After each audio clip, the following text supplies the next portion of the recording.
les marchés financiers avec IG Markets, CFD Trading.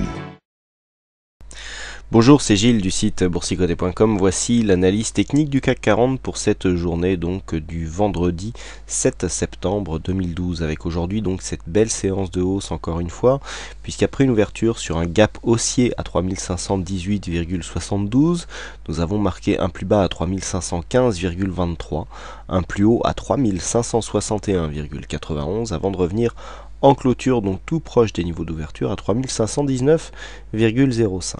Le CAC 40 gagne 0,26% sur cette séance, un peu plus de 9 points gagnés par rapport au cours de clôture d'hier. C'est donc une belle séance de hausse, mais qui est très hésitante, puisqu'on voit des cours d'ouverture et de clôture qui sont quasiment sur la même valeur, et donc cela ne sera pas sans conséquence pour la suite de la tendance. Du point de vue des indicateurs, pas de réel changement par rapport à ce que nous avions hier, toujours le RSI qui est sur une évolution ascendante, le stochastique qui a lui aussi repris une position ascendante. Je rappelle qu'il n'y a pas de signal haussier du point de vue des stochastiques. Au niveau du MACD, donc on est toujours dans une évolution ici haussière, on suit donc la dynamique, hein, la MACD qui avait bien détecté dès le premier retournement ici la possibilité d'un changement de tendance, bien belle lecture ici par cet indicateur. Alors au niveau des volumes par contre, ce qui est intéressant de constater, je disais que ça n'était pas sans conséquence, si on tient compte des volumes, nous avons énormément de volumes sur une bougie d'hésitation et en général sur ce genre de configuration, cela a souvent les mêmes conséquences que je vais vous détailler tout de suite. Et puis au niveau de la volatilité, on a une volatilité qui redescend par rapport à ce qu'elle était hier, c'est normal. Une bougie ici beaucoup plus restreinte. Donc alors plusieurs choses. Déjà nous venons confirmer donc ce début de phase haussière, puisque la continuité haussière a eu lieu dès le début de la séance, puisque nous avons ouvert sur un gap haussier qui n'a pas été refermé. Je rappelle le plus haut d'hier qui était aussi le niveau de clôture, c'était 3509,88. On a marqué 3515,23 au plus bas. Donc il reste un gap haussier qui est ouvert. Quoi qu'il en soit, donc la dynamique, comme je l'ai dit ce matin sur le chat, toutes les conditions étaient réunies pour avoir une continuité de ce mouvement haussier. C'est tout à fait ce qui s'est passé. Et donc cela nous a permis, donc avec cette inscription de nouveau plus haut, de valider un signal turbo CAC, puisqu'il y avait un signal turbo CAC en cours, et donc ce signal a gagné aujourd'hui. C'est donc ce qui est visible ici au niveau du backtest, et donc une centaine de points gagnés sur ce signal qui était intervenu dans cette zone ici. On avait sagement attendu ici lors de la phase de baisse, et puis pour venir sortir ici de cette position acheteuse sur ce que l'on pense être un point haut.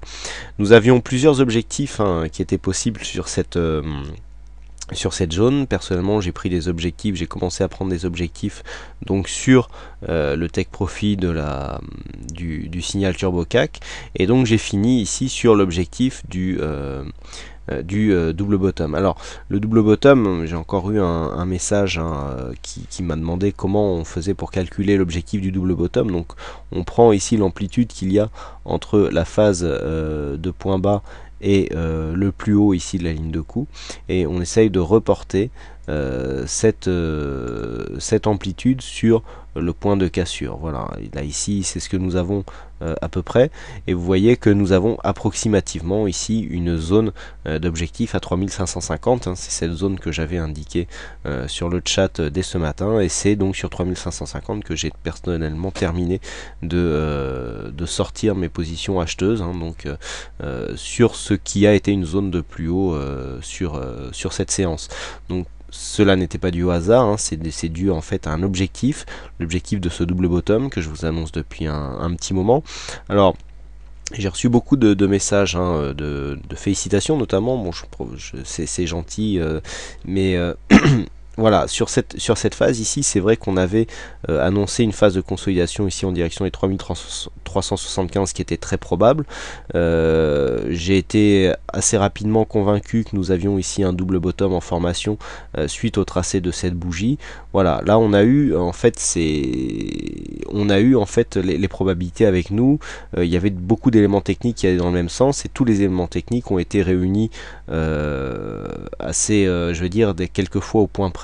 Donc voilà, c'est tout simplement les éléments techniques qu'il a fallu lire et qui, voilà, il ne s'agit pas du tout de talent ou de chance aussi, comme je l'ai vu, même s'il y en a toujours un peu forcément, mais là voilà, la phase d'évolution ici a été très technique, et en s'appuyant sur des éléments techniques, on a bien vu ici que lors de la phase de consolidation, on est bien s'appuyer sur les Fibos, pour ceux qui ne sont pas encore convaincus que les Fibos sont cohérents. Et bien ça c'est une séquence qui nous prouve le contraire. On voit bien ici, on vient ici, première chose, temporiser sur le 23.6, on casse pour aller sur le 38.2, on oscille entre 38.2 et 23.6, on casse, on vient ici effleurer cette zone des 50-61.8, on revient ici sur le 38.2 en résistance, on recasse 23.6, on revient sur la même zone, et là vous voyez que le 38.2 jouait encore son rôle de résistance, et là ensuite on vient casser et terminer la figure technique. Donc quand les cours viennent comme ça bien se valider sur des zones techniques, c'est assez facile en fait à analyser, et donc si tous les mouvements étaient comme ça, et bien ça serait mais bon, ça serait plus facile, mais l'analyse technique n'est pas une science exacte, hein. On essaye de dégager des probabilités de certaines configurations. Là on a eu les probabilités avec nous, mais ce n'est pas toujours pareil. Voilà, bon, quoi qu'il en soit, ici le mouvement nous a bien profité, puisque nous avons eu des phases de take profit, des zones de take profit ici qui étaient assez intéressantes. Nous avons maintenant cette bougie en forme d'étoile du soir qui est en train d'apparaître. Alors ce n'est pas encore une étoile du soir, nous avons une petite ombre basse ici, donc on est quasiment un doji en pierre tombale, mais il n'est pas parfait, donc on retiendra ici cette forme en étoile. Alors étoile du soir qui est un mouvement de retournement baissier dans une phase haussière, avec une forte bougie ici, forte bougie haussière suivie d'une bougie d'hésitation qui normalement serait confirmée par une bougie baissière quasiment de la même amplitude que celle que nous avons eue hier. Pour confirmer réellement cette étoile du soir, il faudrait aussi que l'ouverture se fasse sur un gap baissier, donc sur la séance de lundi. Donc il faudra surveiller ça. Si l'étoile du soir apparaissait donc avec cette confirmation d'une bougie fortement baissière, on aurait un signal de retournement qui pourrait nous emmener très très bas, puisque là sur l'objectif de cette phase, on pourrait largement venir casser la zone des 3375. Donc là l'euphorie nous a emmené marquer un nouveau plus haut. C'est vrai qu'au niveau de la tendance, on est clairement dans une évolution où les plus bas sont toujours de plus en plus hauts ainsi que les plus hauts, puisque comme je vous l'ai dit hier, à partir du moment où on allait casser cette zone, on aurait inscription d'un nouveau plus haut, donc on confirme la tendance. Mais le fait de revenir ici sur une bougie baissière, si l'étoile du soir était validée, on aurait un gros risque baissier qui s'installerait. Alors pour l'instant on n'en est pas là, on est toujours dans une phase haussière. Pour vraiment confirmer ce mouvement, il faudrait que l'on vienne ouvrir ici dans une zone des 3510 et que on ne revienne pas fermer le gap et qu'on inscrive une bougie fortement baissière. Donc pour l'instant, il est bien trop tôt pour préjuger de tout ça, mais c'est un risque. Quoi qu'il en soit, si nous arrivons à casser ici cette zone des 3525 et à s'installer dans une hausse durable, c'est la zone des 3580 puis 3600 qui deviendra l'objectif donc de ce mouvement, puisque 3600 correspond, et nous le verrons tout à l'heure dans la vue hebdomadaire, à des plus hauts annuels, donc qui sont l'objectif de ce mouvement. Hein, voilà donc ce que l'on peut dire sur cette vue journalière. Et donc comme nous sommes vendredi, je vous propose une vue hebdomadaire des marchés. Voilà, et donc ce qui est très intéressant de constater, c'est que j'avais attiré votre attention il y a 2 semaines sur cette zone ici des 3368 points. Nous avons eu une cassure ici et on était revenu sur cette zone, et regardez, nous sommes revenus ici nous appuyer sur cette même zone des 3368 et on a rebondi. Donc du point de vue de la tendance moyen terme, ici on est clairement sur une phase de continuité haussière. La tendance est relativement propre. On a une zone de support ici qui n'est pas très bien définie. On a 3 points mais qui sont assez flous. Donc là on est sur une évolution. Alors vous voyez qu'on pourrait aussi très bien penser que cette zone correspond à une zone de point bas. Vous voyez, ça nous donnerait quelque chose comme ça. C'est vrai que si on vient ajuster ce support, eh bien on aurait quelque chose qui pourrait être pas mal. Mais il est encore trop tôt pour savoir comment ce support va se placer. Donc pour l'instant on le laissera tel quel.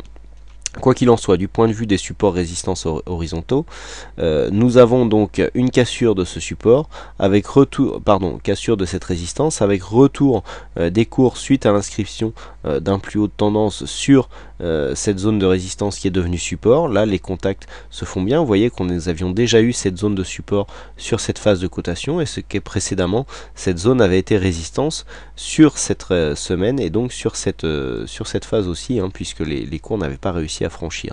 Donc vous voyez que cette zone est relativement importante, et donc là sur cette zone nous venons rebondir et donc marquer un nouveau plus haut. Donc on s'approche certes de la bande de Bollinger supérieure, mais la tendance moyen terme est bien clairement en train de s'orienter à la hausse. C'est ce que nous indique d'ailleurs le MACD qui se retourne aujourd'hui, puisque le MACD hebdomadaire revient ici sur une évolution haussière. Donc avec ici une belle dynamique, phase de consolidation et donc reprise de tendance haussière qui sera confirmée en cas de dépassement de cet histogramme. Donc on verra la semaine prochaine si la dynamique continue. Du point de vue des autres indicateurs, il n'y a pas grand chose. On a un stochastique qui est quand même en surachat et un RSI lui qui est en pleine dynamique haussière, donc c'est assez compatible avec l'analyse que je suis en train de vous faire.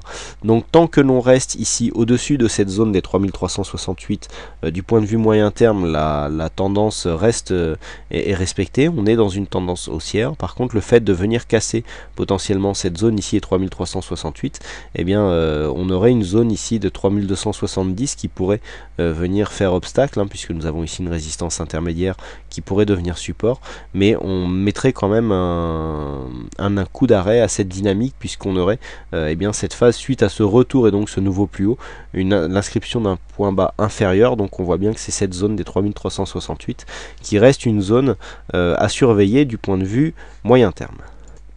Voilà donc ce que l'on peut dire sur cette analyse technique du CAC 40. Alors aujourd'hui c'est Oli 007 qui du fond de son lit, puisqu'il est souffrant actuellement, et bien nous a encore une fois signé un coup de fourchette sur le coup du fixing, et donc qui remporte le fixing sur cette séance, le jeu du fixing qui, je vous le rappelle, est un jeu gratuit, accessible à tous, qui consiste à essayer de deviner une heure avant le cours de clôture du CAC 40 après donc le fixing.